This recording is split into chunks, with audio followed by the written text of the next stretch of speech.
Olha, saúde mental é um patamar da saúde, uma área da saúde que a gente tem que prestar muita atenção.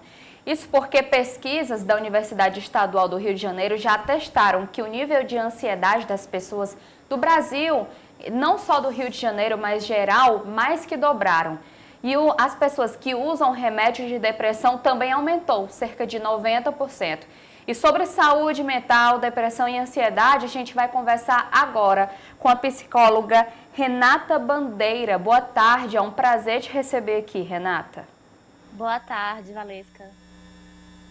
Quais são os sintomas da ansiedade? A gente vê que muitas pessoas, inclusive eu, às vezes ficam tão ansiosas por causa de tantas notícias do coronavírus, de mortes, enfim. Como a gente pode ter ciência dos sintomas de uma ansiedade, de uma crise de ansiedade? Que sintomas são esses? Na verdade, primeiro a gente tem que entender que a ansiedade faz parte do ser humano. É uma emoção como a raiva, como a alegria. Só que a ansiedade ela começa a ficar patológica quando é em excesso. O excesso de pensamentos acelerados, o excesso de pensamentos catastróficos. E isso acaba somatizando no corpo, né? A gente transforma esses pensamentos em sintomas físicos, como taquicardia, excesso de sudorese, insônia. Tem muitas pessoas que começam a ter diversos sintomas como a dor de cabeça, mas na verdade os sintomas da ansiedade, eles são muito individuais. Por exemplo, você pode ter os sintomas de ansiedade diferente do meu. Então é muito individual, mas em geral é o excesso de adrenalina no corpo, né? É o excesso de batimentos cardíacos, excesso de uma respiração ofegante, né? Então, dessa forma, a gente entende que a ansiedade, ela faz parte tanto dos aspectos psicológicos quanto dos aspectos físicos. Esses sintomas a gente não pode controlar, não é? São sintomas que vem no nosso corpo e não tem como controlar, mas tem como conter a crise de ansiedade, como se acalmar mais?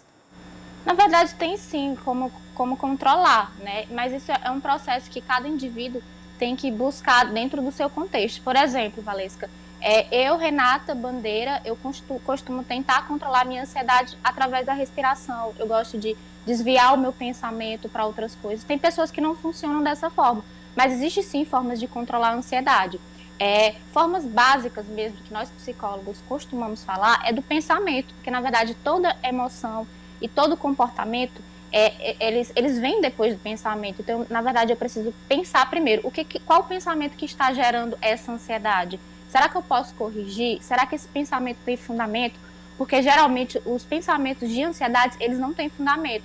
Ou, se não tem fundamento, eles são desproporcionais. Então, através desse raciocínio, eu posso conseguir controlar a minha ansiedade. Eu posso, por exemplo, fazer atividade física, eu posso desviar o meu pensamento, é uma série de coisas, mas tudo começa pelo pensamento. Não adianta eu fazer técnica de respiração, eu fazer atividade física, eu tentar fazer outra coisa se eu não vou direto ao ponto, que são os pensamentos.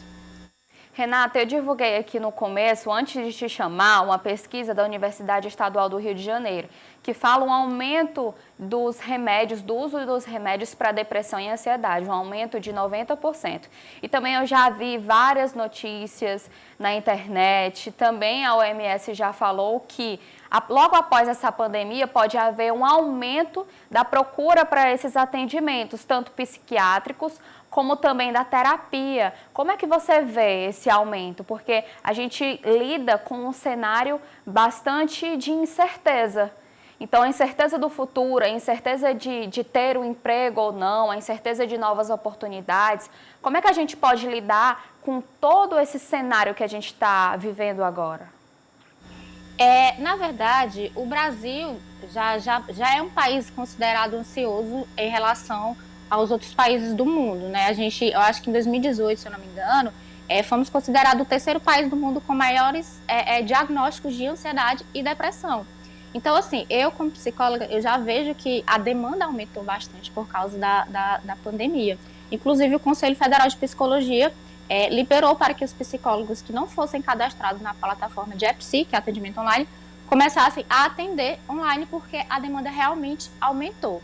Só que no Brasil, a gente considera, pela atitude da população, que é um país psicofóbico. O que é um país psicofóbico? São pessoas que têm um preconceito em relação à saúde mental, né? É aquela coisa, quem tem depressão é doido, quem tem ansiedade é frescura, sabe? Esses pensamentos assim.